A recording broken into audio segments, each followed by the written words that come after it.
ఈ steel whole ఫిన్ wire ని silencer లోపల అయితే పెడుతున్నా. ఈ బాక్స్ లోపల 2 వస్తువులు ఉన్నాయి మామ. 2 వస్తువులు మన రాకీ బై సైలెన్సర్ కోసమే. రాకీ గాని స్టార్ట్ చేసి చాలా రోజులు అయిపోయింది. ఒకసారి వీడి సౌండ్ వినండి.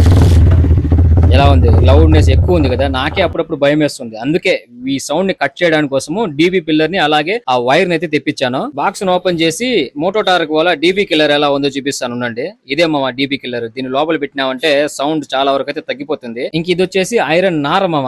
గిన్నెలు కడుక్కునే దానికి యూజ్ చేస్తారు కదా ఇండ్లలో, ఆ నారే ఇది. దీన్ని సైలెన్సర్ లోపల పెట్టి ఆ తర్వాత డీబీ కిల్లర్ బయట నుంచి అయితే టైట్ చేయాలి. ఒక అడుగు ఆర్డర్ పెట్టి ఉంటే పోయి ఉంటది మామ. నేను తొందరపడి 5 అడుగులు పెట్టాను.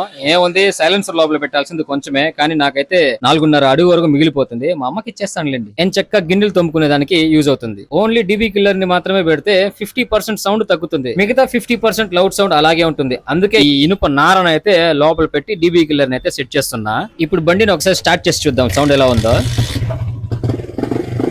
నేను అనుకున్న దానికంటే సౌండ్ అయితే చాలా వరకు తగ్గిపోయింది మామ. ఐఎమ్ సో హ్యాపీ మామ. రైడింగ్ బూట్స్, అదే విధంగా ఒక మంచి బ్రాండ్ హెల్మెట్ అయితే ఆర్డర్ పెట్టాను. ఈ రోజు నైట్ కంతా రీచ్ అయిపోతాయి. అవి వచ్చాయంటే వాటి అన్బాక్సింగ్ వీడియో కూడా నేను అప్లోడ్ చేస్తాను. వీడియోని మిస్ అవ్వకుండా చూడాలనుకుంటే మన ఛానల్ ని సబ్స్క్రైబ్ అండ్ ఇన్స్టాని ఫాలో అయిపోండి. మరొక వీడియోలో మళ్ళీ కలుద్దాం.